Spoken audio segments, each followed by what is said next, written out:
Every year, millions of salmon are farmed in countries like Norway, Canada, and Chile, using advanced aquaculture techniques to ensure quality and sustainability. Farmed salmon go through a carefully monitored process before reaching your plate. But how exactly are these fish raised, processed, and delivered worldwide?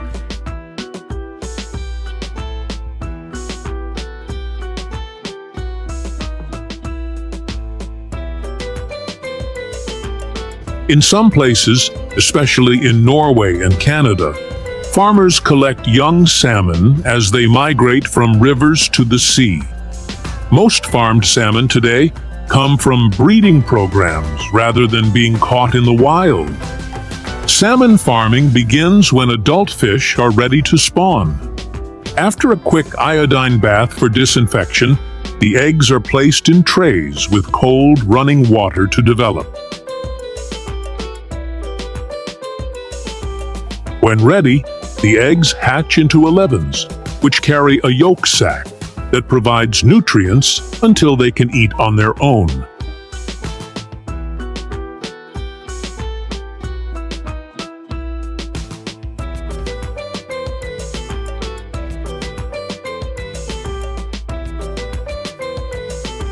Once the yolk sac is absorbed, the fish enter the fry stage and start eating. They are kept in fresh water tanks with a steady water flow, mimicking natural conditions.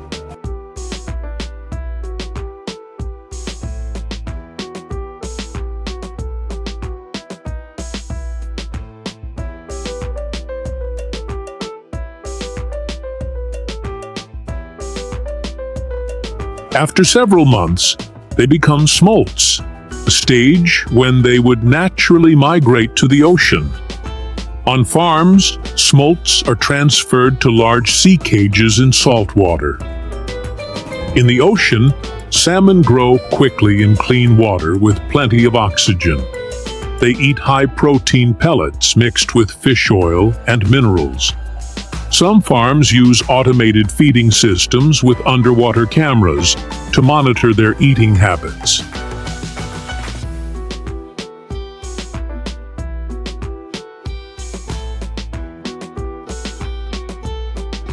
Salmon farmers regularly check the condition of the fish. They observe their behavior, feeding activity, and check for any signs of disease.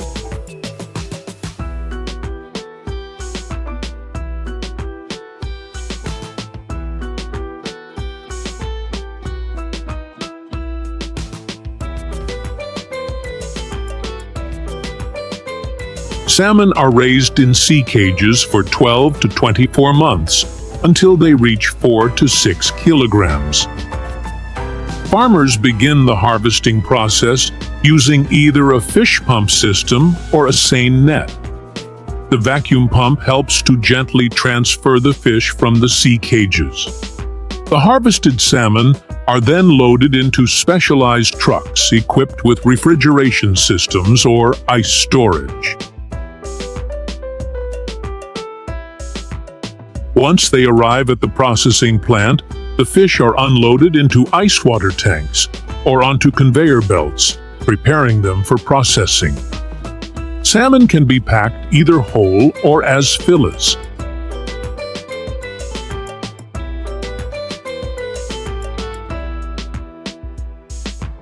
Next, the fish are humanely rendered unconscious.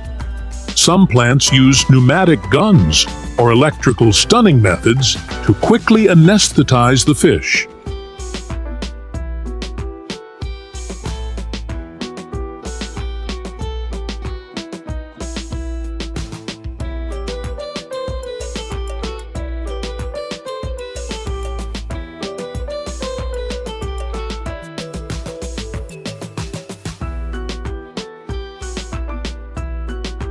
After that, the fish are gutted by splitting them from the belly to the gills to remove the internal organs.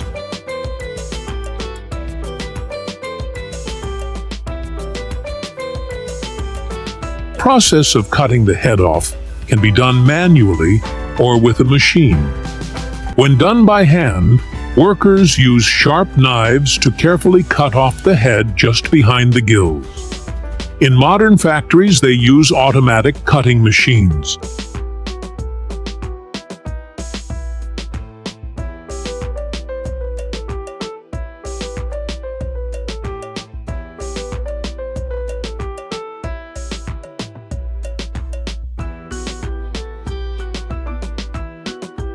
The fish are thoroughly washed with clean water or a diluted saline solution to remove impurities, blood, and bacteria.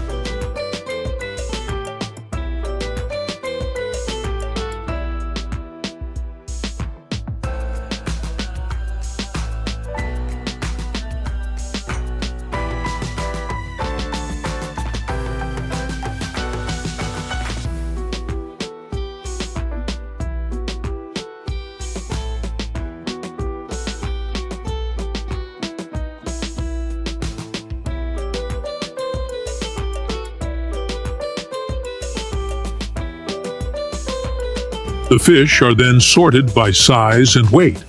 They are categorized into groups. Finally, the packed salmon is stored in cold storage and prepared for transportation. These products are typically shipped within 24 to 48 hours. Processing and packing salmon fillets in the factory is a fascinating process that guarantees top-quality products. For a 4 to 6 kilogram salmon, you get 2 beautiful fillets, each weighing 1 to 2 kilograms. The goal here is precision, clean, smooth cuts to keep the best meat intact.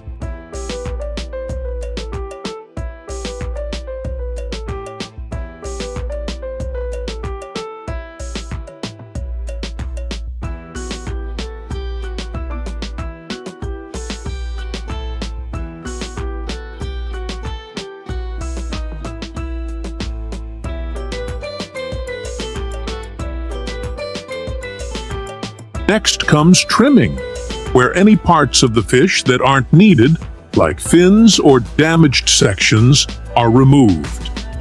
This step ensures that only the finest, most appealing pieces.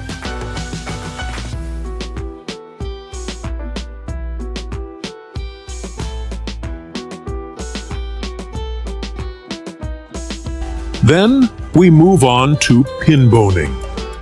This is where the tiny bones are carefully removed from the fillets. The pin boning machine is equipped with a series of small, flexible needles or sensors that detect the position of the bones within the fillet. As the fillet moves along a conveyor belt, the machine carefully moves the needles through the fish, extracting the bones one by one.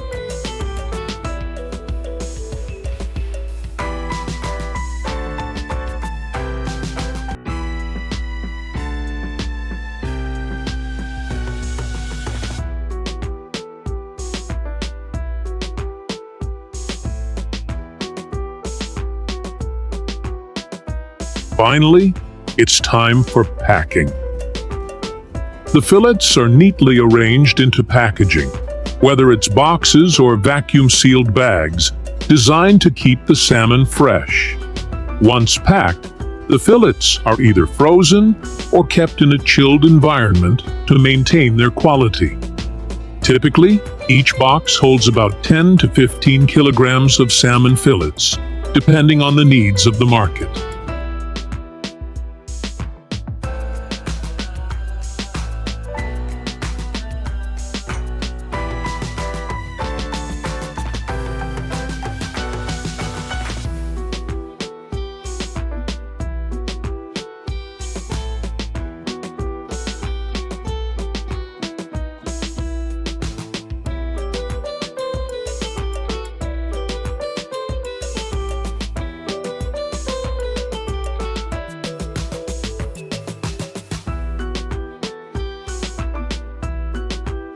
Salmon can also be sliced into smaller portions to be sold to supermarkets and other retail outlets.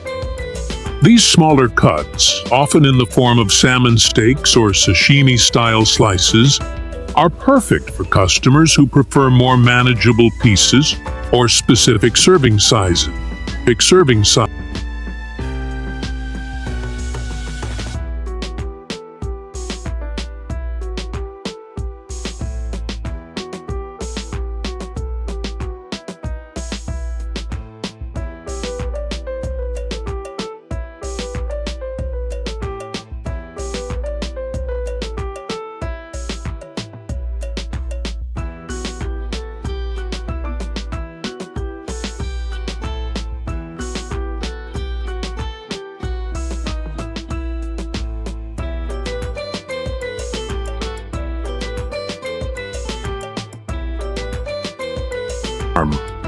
Reindeer farming is becoming more popular worldwide as farmers see many benefits in raising these unique animals. Reindeer are often connected to Santa Claus and snowy winter scenes. For traditional Nordic people, reindeer have been a key part of life, providing food, clothing, in one of the toughest environments on Earth. Join us now to explore the fascinating world of reindeer. Reindeer herding is the practice of managing and caring for reindeer within a designated area, a tradition that has existed for centuries. Unlike fully domesticated animals, reindeer are semi-domesticated, meaning they still retain many of their wild instincts, but are guided and cared for by humans. Reindeer herding is actively practiced in 10 countries: Norway, Sweden, Finland, Russia, Greenland, Alaska, Mongolia, China, Canada, and Scotland. The people who herd reindeer, known as reindeer herders, typically work within structured groups such as families, herding districts, Sami villages, and collective farms. These herders rely on deep traditional knowledge to guide their herds through seasonal migrations, ensuring the animals have access to food and suitable conditions year-round. Approximately 100,000 people are engaged in reindeer herding today, primarily in the circumpolar north. Lapland, a region spanning across northern Scandinavia, is widely recognized as the heart of reindeer culture. The Sami are the indigenous people of northern Norway, Sweden, Finland, and the Kola Peninsula in Russia. They are the last group in Lapland to continue the practice of free-range reindeer herding, where reindeer roam vast areas rather than being confined to farms.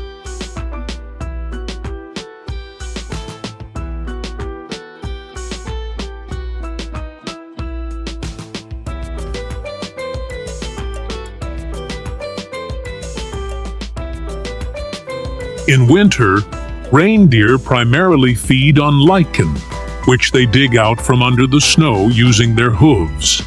They also eat other vegetation hidden beneath the snow, such as mosses, grasses, and shrubs.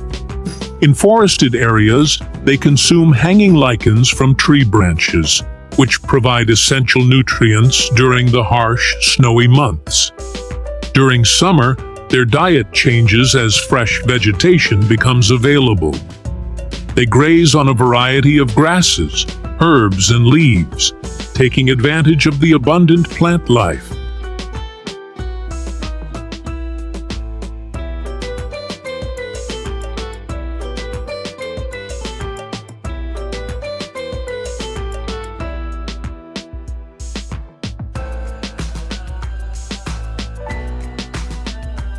In some regions, reindeer are given supplemental food, such as hay, grass, or specially formulated reindeer pellets. This artificial feeding is done for several reasons, including preventing starvation when food is scarce, especially during harsh winters when deep snow or ice makes natural foraging difficult.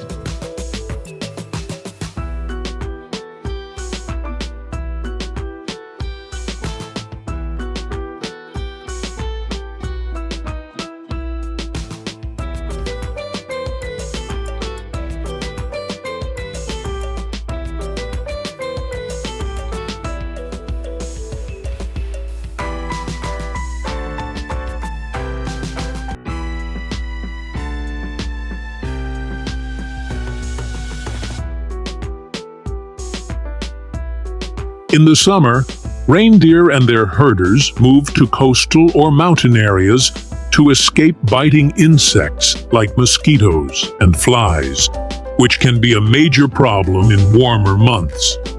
These areas also provide fresh, nutrient-rich grasses, herbs, and other plants, making them ideal for grazing.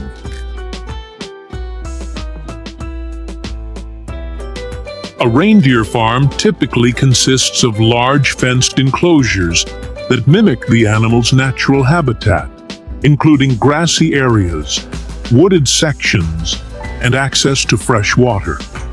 Reindeer need plenty of space to roam, as they are naturally migratory animals. The enclosures must be strong enough to prevent escapes.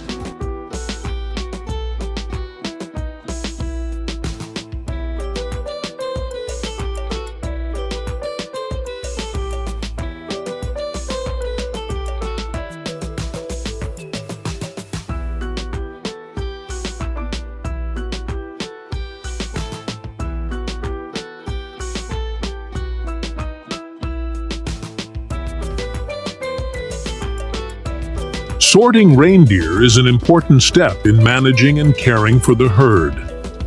This process helps farmers better control their herd, ensure the reindeer's health, and assign them to the right purpose. First, the reindeer are gathered into a large fenced area called a holding pen.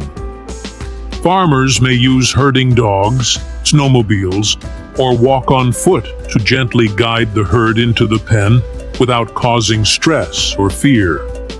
After that, the reindeer pass through a smaller sorting system where each animal is individually checked. Farmers read identification tags, observe their health condition and size, and classify them into the appropriate group. One of the most common methods is earmarking. Farmers cut a small part of the ear in different shapes to create unique identification marks.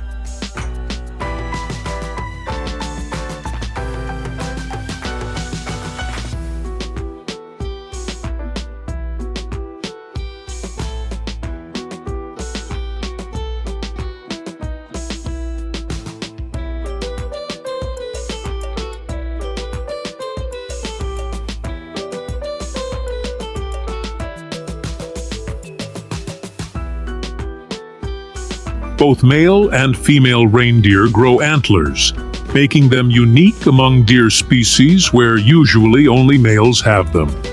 Antlers play a crucial role in reindeer behavior, particularly in competition between males during the autumn rutting season. Large, well-developed antlers are used as weapons in dominance battles, where males fight for access to females. Reindeer are excellent swimmers, and they can cross rivers and lakes with ease.